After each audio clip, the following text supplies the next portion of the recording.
Are they being brought along with you? Do they understand the realities and the complexities of what can be delivered? And if things change, they need to know right away so they don't get upset and, you know, kick you out of your band office or something. So bad things do happen. We've seen that. I think that's accurate. I think, Jacob, you're going to be giving us a quick overview in a minute. At this point, are there any questions that people would like to ask the panelists based on what they've heard so far? Sir. It's Brian Wolf from Prophet River First Nation. I've been working in lands for the past 16 years, and I see at the very beginning of the oil and gas, the start of the oil and gas boom, I've seen so many opportunities go by our First Nations, and then at those times our leadership didn't capitalize on those, and we see all those millions of dollars, wonderful opportunities go by. And one of the biggest things I found is the influence on leadership from the outside that various different people have on the leadership. That's one of the biggest reasons why sometimes we don't have an IBA. And one of the IBAs, when we tried to do an IBA with the various different outfits, is they would use the agreements with the province of BC. They'd use the agreements with the OGC as a deterrent, not to get into an IBA. One of the things I wanted to ask is, how did you guys get them to the table, and how did you guys get them to agree to this IBA, and so on and so forth? Because a lot of times when all they do is come and consult and say, they don't accommodate. They just basically come and consult, and that's about it. That's just the oil and gas industry. So I wanted to see what did you guys do different to get them to the table to negotiate an IBA? That's a good question. Clarence, would you like to take that? We're getting better at it. I know that the same thing has happened to us over the course of time. Years ago, we had companies operating in our territory that we didn't even know they were there, but we'd bump into them. I think over time, we've gotten better at communication with our lands department. It's our protocol at West Moberly, if somebody's operating in our territory, that they meet with the leadership of our community, and we expect them to do that. I talked earlier today about this project that is in our territory. It's a huge gas facility the company is on hold right now. That's a perfect example of what you don't want to see happening. We don't want to be jumping and causing this problem for the company. But if they had an agreement with us, they would have avoided that.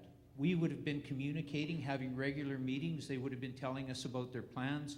We'd have been able to say to them in advance of this, a letter going in from our lawyer, we'd have been able to say in advance, that's not a good spot. Let's look around. Let's find a different place. Or, that's what the agreements are meant to do, to make it so you live in the same house together. And how do you get along? How do you both get what you want? So we're getting better at companies, and I think people are realizing there's a big liability in not having a good relationship with the community. And word gets out. If it happens a couple times, they realize we better go in and talk to these people, or that. Chief Derek, would you add anything to that?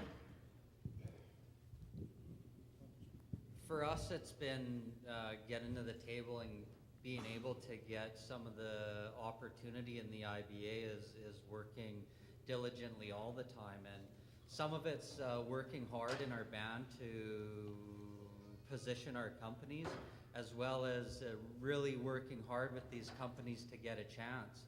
And for instance, when we moved into Chetwynd, we had no experience in the oil and gas industry, but we went to Calgary and they said they were kicking in doors. That was my time and before my time, and it was just to get that opportunity.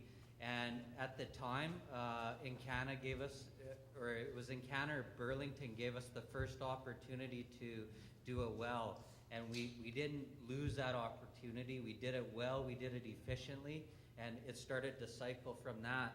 And what we've been able to make out of that is we provide a service for them, right? we do it safely, efficiently, and at commercially acceptable terms, just like anybody else. And that's been one of our benefits that we've been able to provide a lot of these companies, and why we're continuing to be, we're not having to go out and ask as much. People are starting to come to us now, so it's definitely changing. And I agree with Clarence, it's learning, and as things develop, there's no doubt that we've left some stuff out of our previous IBAs, but we learn and we continue to get better and better at it and provide more opportunities. So. Merle, did you want to add something? I was just going to say that, I mean, I think one thing you have to keep in mind is that, I mean, the whole type of contract impact benefit agreements or that whole body of types of contracts is actually, it's very much at its infancy still. I mean, in terms of types of contracts, it's only been around for about 15 to 20 years.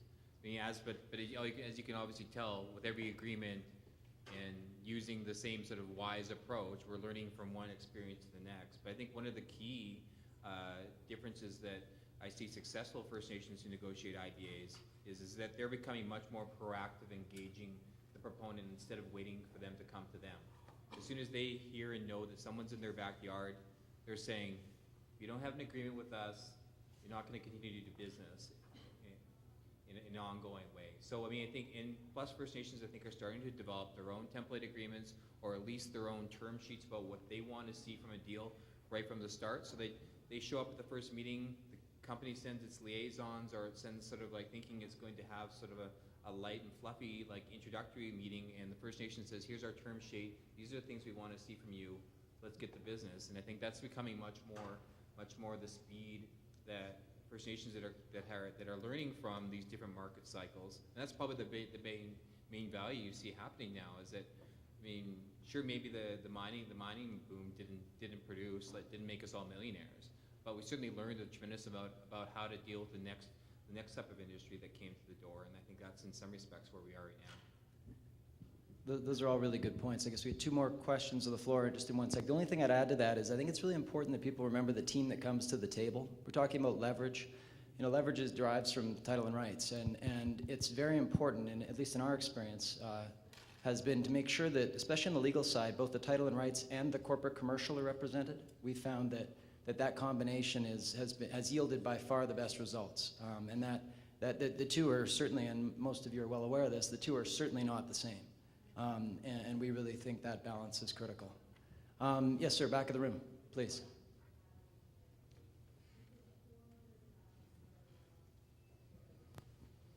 Good afternoon. Keith Matthew here, former chief of the Sim First Nation. We signed a couple of impact benefit agreements as well.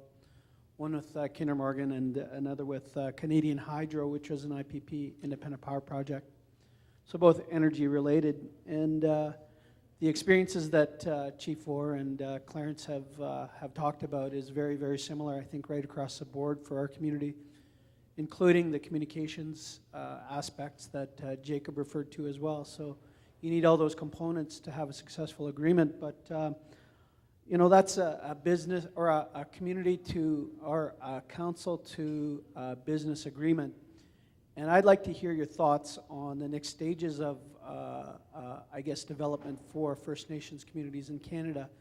Because in my opinion, we're at that stage where Canada was when they built CN Rail or CP or owned Petro-Canada, because those were too big of risks for individual companies to take on. So they were national projects in scope and scale and owned by Canada. And I see that similar thing happening with First Nations. Our councils get into business, and we're operating those businesses on behalf of our communities. Sooner or later, I think we're going to have to think about how we nationalize that and become real governments and structure agreements such as the mining tax that we have, and go after those opportunities for taxation, because I think that's the next stage for us. And how do we do that? That's the question that I have for not only Merle, but the elected leadership at the front of the table, because I think those are real government-to-government agreements and get us beyond the Indian Act, which is something that I think we all want to do. And it's real self-government in my opinion. So just wondering what your thoughts are about that, because I think we're all wanting to get rid of that colonial piece of legislation. And I think there's some interesting proposals that are coming forward. They haven't yet hit the table yet, but I think they're in the infancy stage. So I'd like to hear your thoughts on that. Cookstown, Almere Relations. Thanks very much, Keith. Merle, would you want to start with that one?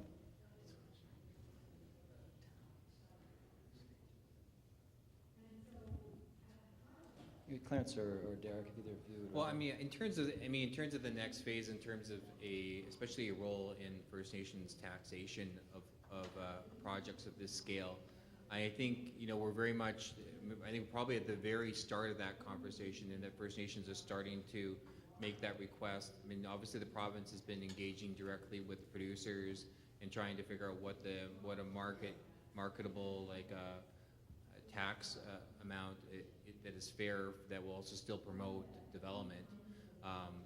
So far, First Nations have been excluded from those conversations, but I do know that the ask has been made now to be at that table also. I think that, it would be a very simple and easier win, I think, for the province to just simply earmark a percentage of the tax for First Nations. The province has also identified that they want to develop a legacy fund for all British Columbians.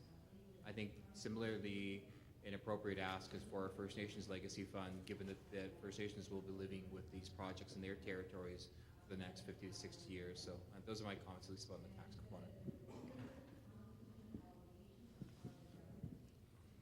I think moving forward, things are changing, and as we've seen from the past, where we are now, there's a significant change.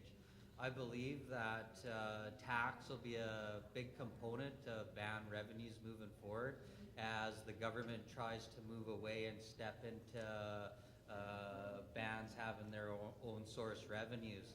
And eventually, this is why we feel that we need our own independence, and to be able to take advantage of the opportunities and to not have the strings attached from INAC. And we appreciate their money, but it only allows for a certain amount of things.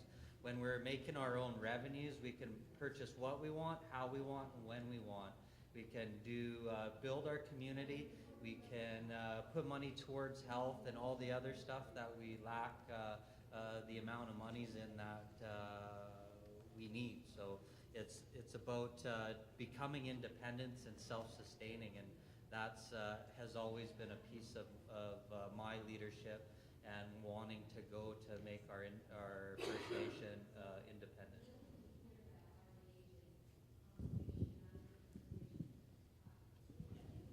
And I agree, that's been our goal at West Moberly too, is to become self-reliant and self-sustaining.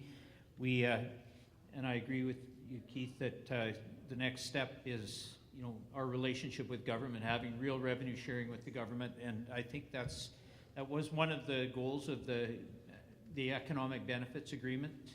I know that right now we're having meetings with government on the LNG pipelines and other things. We met with them last night, as a matter of fact, to get that type of thing on the going. Our biggest concern is that with the federal funding, INAC funding or ANSI funding, there's never enough, and it's always targeted. I think from our community, we've been buying back the lands that are important to us. That's one of our big goals, is to purchase back a lot of our land, and that's happening right now. We're buying it back for protection, but also for our own community development. So that's a big goal of ours. Thanks very much, everyone. I think at this point we'll head over to is there one more quick question, and then we can head to Jacob? Yes, this gentleman is actually first, and then we'll head to Jacob, and then we'll bring it back for some more questions.